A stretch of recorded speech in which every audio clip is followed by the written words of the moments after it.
I guess how we kind of got into it was we just felt unsatisfied in our lives. We weren't very happy with our careers or where things were going. And we thought, you know what? It's time to stop living the way we think we should and start living the way we want to. And that was a really big turning point for us. So we went all in on our channel, and it was the best thing we ever did. All right, we are back with another season of Creator Generation. That's right, we've knocked off 101 episodes, and we thought we'd come back for some more. You know what, this year we're doing it bigger and better, and every show will always say they're doing it bigger than better than the rest and bigger than better than they've done before, but we actually are walking the walk and talking the talk. Frederico's back. Unfortunately, I couldn't get rid of him, but that's okay. So there are improvements, though. Hold your horses. Fred, what's happening? Oh, mate, we have got quite a big season. We've got bigger creators, more interesting stories. We've got some audience favorites coming back as well. Now that they've exploded in size, they're coming back to tell us about their journey. But also, biggest news, we've got a new co-host. Woohoo! Here we are. Phoebe. Hello, it's me, Phoebe. Yeah, we are joined by Phoebe from one of our favorite channels, a creator we worked with for a long time. And Phoebe has decided that she will partake in this new season and grace us with her presence. Hello, I'm honored to be here. I'd like to thank my mom, Changer, my cat. Awesome. Some of you might recognize Phoebe from one of our very early episodes when her and Matt came on to talk about their channel, Little Grey Box. And we've been doing a lot of work with them, and we just thought she'd be a great co-host. And yeah, we'd like to talk obviously about your journey. It's great to have your reflections being an active creator on the platform. So I guess maybe a good starting point was just tell the audience a little bit about yourself and your creator journey. Yeah, absolutely. Well, I genuinely am thrilled to be here. As somebody who was on the podcast and then listened to it, I'm having a little bit of a fan out moment, so I'm kind of honored. But yeah, so Matt, I run my channel Little Grey Box with my husband Matt. He's the videographer, editor kind of side of it, and I'm I guess in a sense, a producer. I script the things and come up with the episode concepts, and then I'm also in it. Matt doesn't like to be in front of the camera, so that's how we really do it. We focus on travel. We like to give people lots of information and inspiration on the destination they're going to visit, so they come away from watching one of our videos knowing this is the food I want to eat, this is what I want to see and do, this is where I want to stay, and maybe some stuff they want to avoid as well. So yeah, that's what we do. And our journey's been a really interesting one. It kind of, talking to other creators, people get into it for different reasons. And I guess how we kind of got into it was we just felt unsatisfied in our lives. We weren't very happy with our careers or where things were going. And we thought, you know what? It's time to stop living the way we think we should and start living the way we want to. And that was a really big turning point for us. So we went all in on our channel, and it was the best thing we ever did, really. Super. Yeah. And before we talk a little bit more about that channel and your journey, for those of you who are actually watching this, you'll notice that we are all in a different location.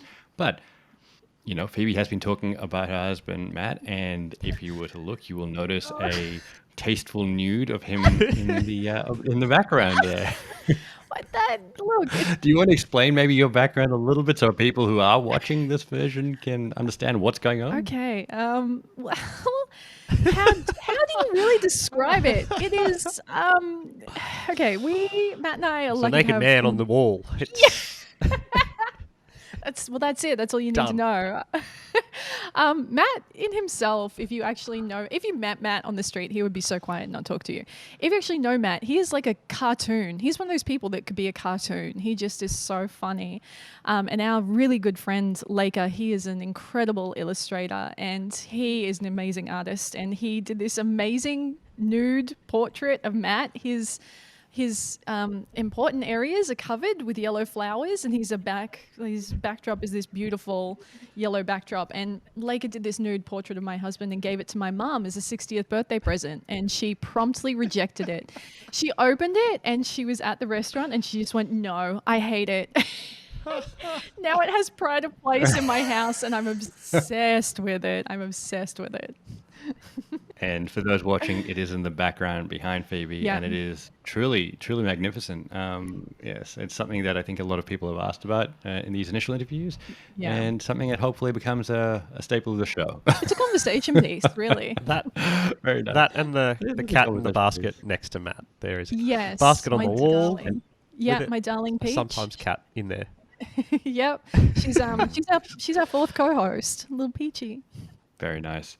Look, one of the we met you very early on in your YouTube journey, and you were part of one of the first advanced courses that we ever ran many years ago. You're a pretty small channel at the time. You've obviously grown a bit since then.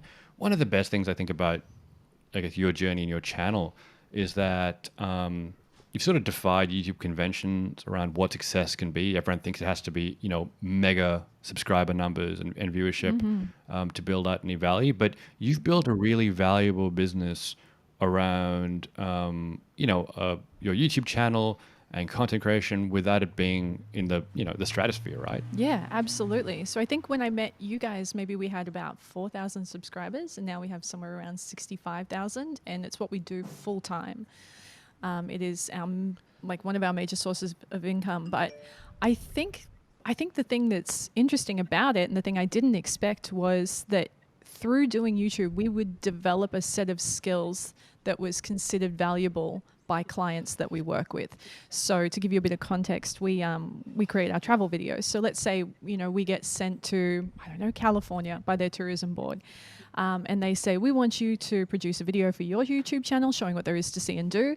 But actually, we think the standard of what you guys do is so high quality. We want you to make 3 30-second cut down videos for Instagram that we can use in that sense. And we want to buy some images off you as well. And, I can also write really well. So we want you to write a couple of blog posts. So we ended up developing, without expecting it, this one-stop content shop that is a really great source of income for us, and something we never thought would happen or didn't know it was an option, but it is. I mean, a lot of creators think about it in a very linear way. I'm going to make a YouTube channel. It's going to get bigger. I'm going to get ad revenue, and that's where I'll be successful. But the way you've looked at it is more holistic, right? It's like, okay, YouTube is multifaceted. There are a lot of ways to create content, and then there are a lot of ways to earn revenue around your content creation. Yeah, absolutely. There are so many different ways, so many different ways you can take. What we like to do in our approach is take one trip and find as many ways to make as much content out of it as possible, and then make as much money off that as possible. So, even on our website, if we put up a blog post, we can be making money off that, placing links in there to resources that are really valuable to the reader. We can get sponsorships for our videos and things like that, but we can get them in multiple ways. Somebody can sponsor a video, we can be paid to go and make a video, and then those, making those smaller cut downs and things like that as well. And then posting those on our social platforms. It's incredible. It's incredible the number of ways you can make money that don't even occur to you. Look, one of my favorite things I love seeing on Instagram is when you guys post a photo when you're sitting in business class on a plane, they've flown you somewhere around the world and you're just sitting there sipping champagne, and I'm like, yeah, those guys. Yeah. They've done well, haven't they done well? Oh my gosh. I hate myself when I do that. I'm like, enjoy it, all of you. I know how you feel. But there's a flip side to it, right? That's the good side that people get to see. But the other side to it is that we don't have a steady income. We don't make a reliable month-to-month income. There are sacrifices you make for those things, and hey, they're sacrifices I'm prepared to make. But just letting everyone know, it's not all business class and champagne. Sometimes it's, no money and straight pain. But next week, Phoebe, will you be on a business class flight drinking champagne? No, I won't. I'll be in economy with everybody else. The week after? Yeah, really? Yeah, They're flying your economy. they're flying the economy. Phoebe's I know. going on a rad trip.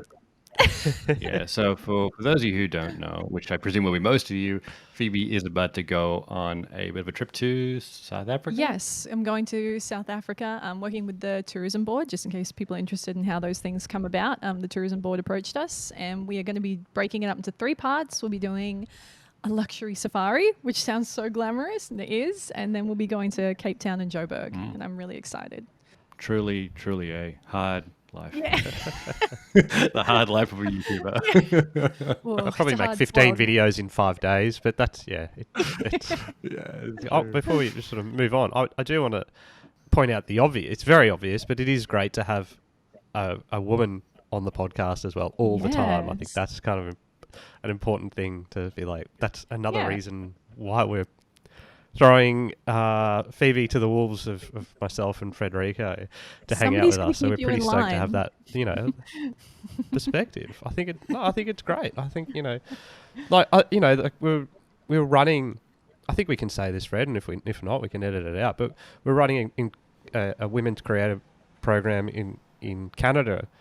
We're still running it. We're running it this year, and actually Phoebe came on board to help deliver that. So that's pretty awesome. But Fred, we were sort of adapting the workshops and the examples that we're using, and only by going through that process did we realize a lot of our examples we'd been using were kind of dude-centric. But that's because the YouTube world that we watch was created and curated for guys. So, it was kind of like, oh, wow, we like to think we're kind of progressive and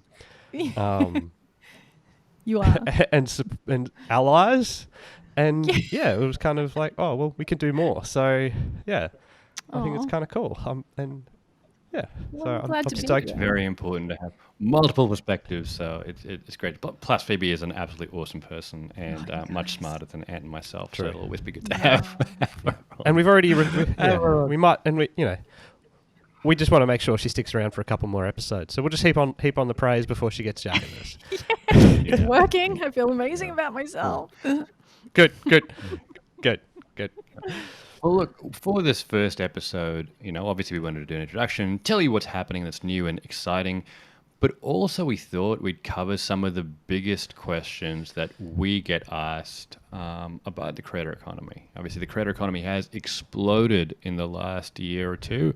There's heaps of people flooding in, there's heaps of money flooding in, heaps of interest, and small creative businesses that were small before are massive. And everyone wants to know sort of what is that secret to success, or what's the big question people are asking. So we thought we'd cover some of those big questions, one from each of our perspectives. I think probably a good place to start is Phoebe. Like, what do you think is the big question that you get asked the most when it comes to your creative journey? That's easy. It's always the same question. And to put it into context, I was on a shoot for a week recently with a large group of people who aren't creators, just normal people. And I got asked this question by every single person that found out what we did. It was a lot. I had to repeat the same thing over and over. And the question is, how do you make money? And they ask it a few different ways, but it's always the same thing. It's like, oh, so how do you make that work? What does that look like financially? Or they kind of dance around it because they feel rude, but it's how do you make money?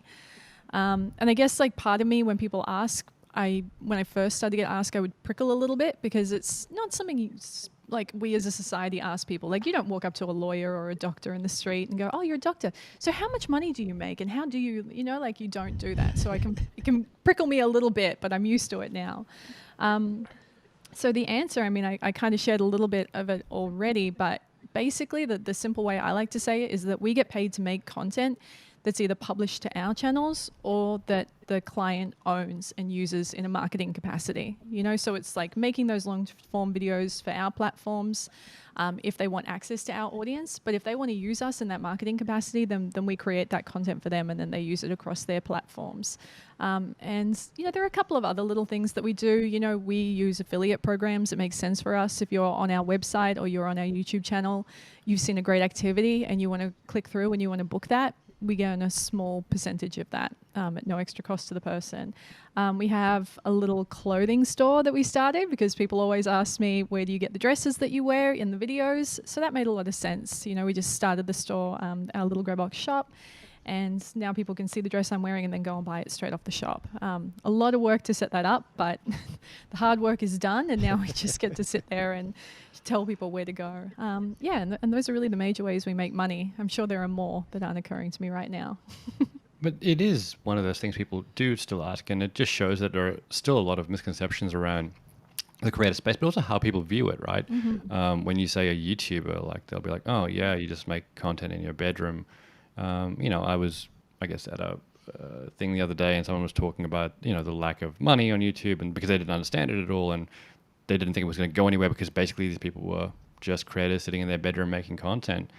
And I basically said, I just negotiated a $50,000 brand deal for this one creator. It's going to go into one of his videos on top of the 100,000 he's going to make this month from ad revenue and the 50,000 from, Patreon revenue. That's not bad. And no, he's not in his room by himself. I mean, it's not a big team, but he has a team, and they create valuable content, and their viewership is more than some entire national TV network. So that's a pretty big footprint when you think about it.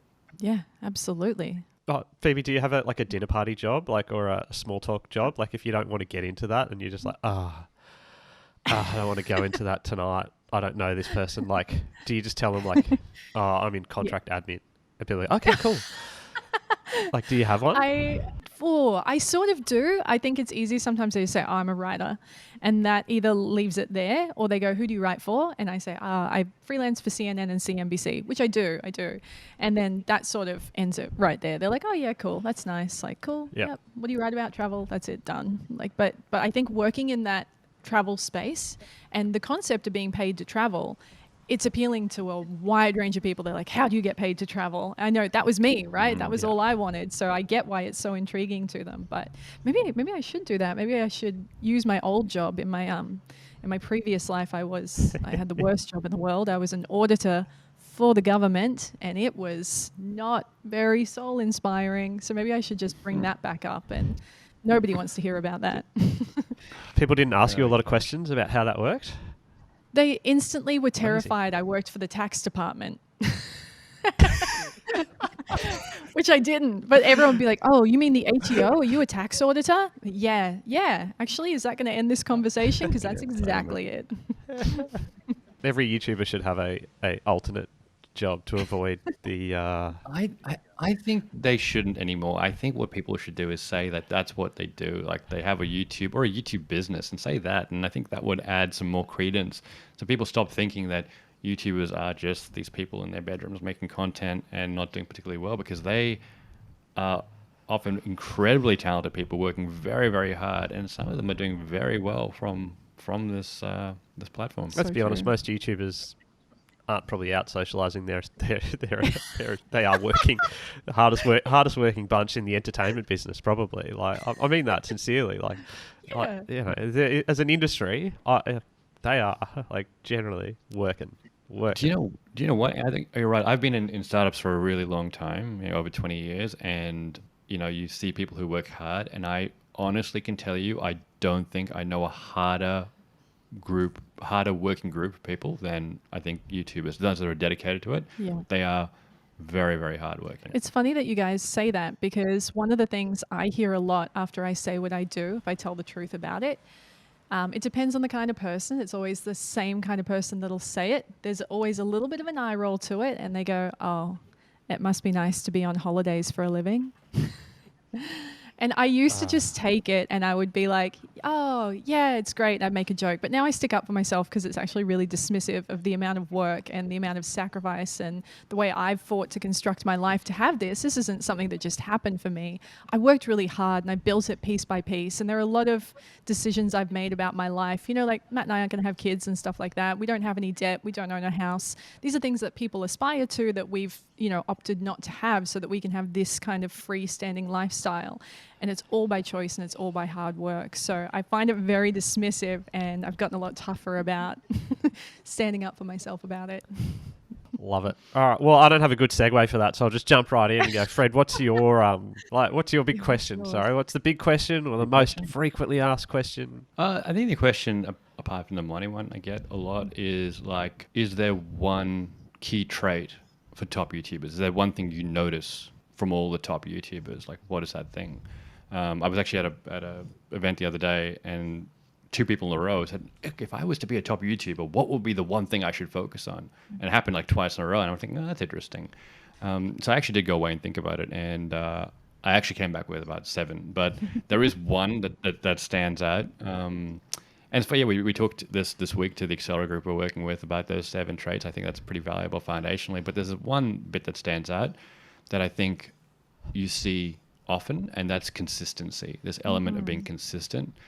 with the top creators, right? Because people, it's not glamorous, but it is something at the heart of their content creation. And I'm sure a lot of top YouTubers wouldn't even point that out. They probably wouldn't even realize that, but they are remarkably consistent in the experiences they create, the content they create, the way they go about it. Because at the end of the day, consistency breeds connection, right? If you're consistent in the way you create content, you're going to create a connection with the audience. You allow the audience to create a connection with you. And that means that, you're going to do so much better.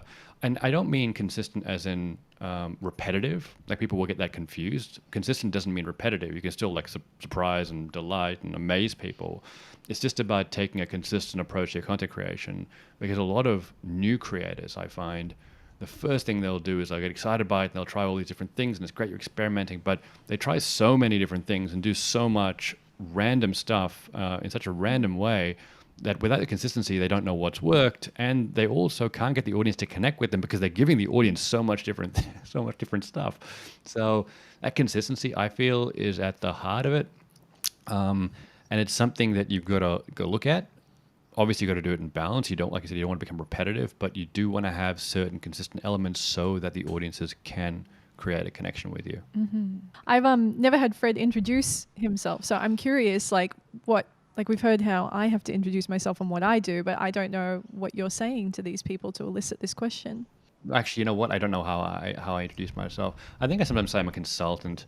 Sometimes I say I work with big creators. I'll say a whole bunch of different things depending on the audience. But I think with that group, I was saying I work with big creators to help them become better. And then they asked me, what is the top trade amongst YouTubers? But speaking of consistency, how have you found consistency on your journey, Phoebe? How important has it been for you? It was a turning point, and that was thanks to really the both of you and the accelerator, because before then it was an absolute, crazy situation where we were just doing whatever, whenever, no consistency except for me being in the video. It was all over the place. So having some consistency and some discipline and some planning, that was a real turning point. Even now, it's hugely important. I do remember you coming up and saying, "Oh, we got a new video. We're going to do it on an ant farm." And I was like, "What's an ant farm got to do with your content?" Was it worm farm or ant farm? Yeah, worm farm. Worm farm. Yeah. What's a worm farm got to do with your content? Yeah. Traveling worms. It's a pre-COVID thing. Traveling worms. Pre-COVID, the worms were packing their suitcases and flying first class. They went straight past the business, and they buy one ticket for like 1,000 worms. It was bizarre. Worms. Well, the thing is, let me just say this, all right?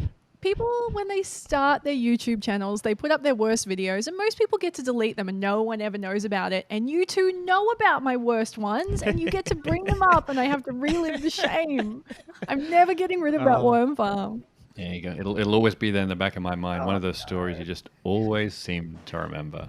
No, forget it. I think it's important though. It's like, you got to make those mistakes so you can learn from them. Like, it is cliche. It doesn't sound cliche. It is cliche. But you do. I think you do have to, someone has to, right? And yeah. What was that, 5 years ago? Maybe more? Yeah. Absolutely, longer. That's YouTube pioneers right back then. That seriously is. So someone had to forge that ground and stuff it up so that, and we tell the story. Someone so hopefully had to farm the worms. Well, yeah. I like to think we tell that story, Phoebe, so that others won't make the worm farm mistake, right? Yes, unless their channel's about worm farming and gardens, right? Yeah. So. Yeah. But look, like you said, sometimes you just got to make those mistakes to understand what you need to do. And then once you do that, try to be as consistent as you can around that so that the audience has a chance to build a connection. Mm-hmm. And it is a fine line of being, sometimes your consistency can become repetitive, but just knowing what that is. But I would say that if you can be consistent across a couple of key things, then the audience can find it easy to make a connection with you. They can enjoy your content. They know when it's going to come online. They know what to sort of expect from you in a general sense, like a format or a structure. And they can just settle in and enjoy it. So you become one of their favorite creators, and they can become fans. Yes. Now, I've given mine. Now, Ant, what do you say is your top one? What do you get asked the most? I've been thinking about this, and I've got two. But I think the first one is from professional creators, and I won't answer it now because just as we've been thinking, I think it's a good podcast app. So hear me out, guys. But been talking to a lot of top professional creators, and the biggest issue and the thing they keep asking is like, how do they grow their team? How do they hire? Where do they find them? How much do they pay? Yeah. How does someone edit my content and do it like I do? All those things. Yeah. And I think that's like, we've got time we'll need time to answer that. Yeah. And so, in fact, Ant, we do have an episode coming up with Shannon from Burns Patrol, and she does talk about being one of the biggest creators in the world and the team and business around that as well. Stop it. Really? Because we just recorded it a few minutes ago. That's right. I forgot. We did just record it. I know. Amazing. So good. But the one I'm going with the most frequently asked question, like the one I get all the time, is particularly around like emerging creators. And it's like, they're the wrong questions, the ones I get asked. Like, why does the algorithm hate me? Or why is it working against me? How do I get more people just to click on my videos? What's the tip trick? What's the trick like for this thing? And normally it's like the wrong question is what I sort of... Are they the wrong questions because they're after a simple answer? Because that is a common question, but why are they so wrong specifically? Well, I think it's just... they're like symptoms of something else. So they're looking in the wrong place because it normally speaks to a broader issue or a bigger issue, more fundamental issue of like, that's not the problem. That's not the challenge or the issue. The issue is like, what are you creating of value for your audience, for your specific audience? Like how you, like all of those things typically stem back to like, if you're creating something that is useful, interesting, entertaining, informative, relatable, fun, whatever it might be for your specific audience and showing up consistently, then like a lot of those other things will follow, or you can like solve for those, but like there's no point solving for people like my thumbnail. Like the issue might be people aren't clicking on your video, but that's because people aren't watching it. It's not getting served. Not that you have a thumbnail issue typically. So like people are just looking for an easier answer because it's an easier fix, but it's limiting. And so I've had the conversation where it's like, we do a lot of consulting as part of like YouTube collaborated like education programs and creative development programs, and you'll have like a one-on-one call with someone and they'll be like, yeah, okay, I just like, and I've checked out their channel beforehand and had a look and like identified some sort of like consistency issues and some like programming. They're not really creating anything of interest or use or value really, like even from like an objective point of view. And they're like, oh, I just want more people to click on my videos.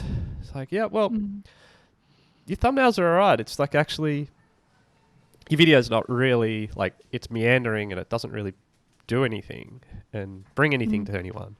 Yep. Cool. But how do I get more people to click? Can I just like tags? It's like, so yeah, that's the like, and that's sort of a conversation I've had a lot. It's just, I think that's, I don't know what you guys think about that, or maybe I'm just being the grumpy bugger, sort of like. I see it all the time as well. People do ask a lot of those things. They would think they're after a simple solution. And I think that's sometimes perpetuated a little bit by some of the online YouTube gurus who have to phrase things in simple terms in order for people to click on them. So, how to get 1,000 subs, how to, get X amount of this, or how to get that viewership. It's because people can compartmentalize that and do it. But what I often find is that advice is remarkably like broad and really hard to put in place because it just doesn't apply necessarily to all the channels. So it is one of those things. And I think that idea you mentioned before about value creation, looking at it and thinking, well, what value can I give my audience? But when they see it, they're like, this is amazing. This is great educational value. This is great entertainment value. This is great relational value. And if that's your starting premise, then the content flows from that and gets people into your content rather than worrying about the minute things that are really hard to fix when you're looking at the end result rather than the core of what's actually going on. And I mean, look, we teach that even in the most advanced course we do, we break it down to the fundamentals and ensure those are all in place, because if they're not in place, you're not going to grow, really. You're going to just basically put a Band-Aid onto something that is, almost festering. You've got to take a step back, fix it fundamentally and move forward. So I do understand that point of view. And look, it is easier from a consultant point of view or a YouTube guru point of view just to say, oh, this is how you get to 1,000 subs and give a whole bunch of general things. But put yellow in at the the end of thumbnail. day, it's about the foundation. Just put yellow in your thumbnail. You put yellow in your thumbnail. Yeah, isn't Yeah, it? that's gonna do it. And for you. a big eyeball. Yeah. Yeah. Anyway. Well- Look, it's important though. There are things that I think you this gotta is do. a good Well, speaking chance of for me yellow, to there jump is in. Naked Matt. Yeah, yeah, yeah. Maybe he's the secret to my success. But I think this is why you've got me here. I can balance this out. I think exactly what you're saying is so spot on, Fred. I think it's frustrating when you're the creator and you see this mountain of changes you have to make, and the big one you mentioned is consistency. So you have to make all of these changes and you have to be consistent in them. You have to adapt this new lifestyle to be about all of these many, many factors. And it's frustrating then to invest so much time and so much passion into it and have to wait years to see the kind of success that you think you want to see. And I guess I can say from my perspective, I thought when I started my YouTube journey that I would have millions of subscribers quite fast, because I really believe in Matt's videography and the content that we're creating. And for some people, that's what happens. You get on the platform, you have some really steady growth over many, many years, and you do see those high numbers come through at quite a good rate. But for me, that hasn't been my journey. And it took a while to accept that and be comfortable in that and be happy with that, but I am now. And yeah, I just think it can be a lot. So if you're a creator listening to this and you're thinking, oh, this is so overwhelming and I just want to have those big numbers, I get it. And sometimes it's not going to work that way and it's going to take time, and that's cool too. It can still be so rewarding. Like, I think, with that, there's like no better note to finish on. Yeah, I honestly think that is a good place to finish on. There's so much more we're going to talk about in the coming weeks. Oh, you know what? And Before we I wrap think this people are up, gonna be- we've done a really dud job on this. We do have, we actually have gone proper and launched a Discord community, and it's good. It's really good. It is good. It's creator generation. We'll share that in the show notes wherever you're watching, listening. But it is a rad place to meet other creators and experts around the world. But we're actually programming it to have some pretty good stuff coming up throughout the coming weeks and years, as well as your chance to interact with the podcast. You can drive the ship a little bit as well potentially. So we'll share that. It's pretty cool. I'm pretty excited. I'm there. Phoebe's there. Ant's there. I'm definitely there. A lot of the guest people we have here, they're there talking as well. So it's a good one. We'll put the link in the show notes. But otherwise, I'm looking forward to another great season now with Phoebe. Thanks so much, everybody, and we'll see you soon. Bye. Bye. Bye. Create a generation. Look on the mic.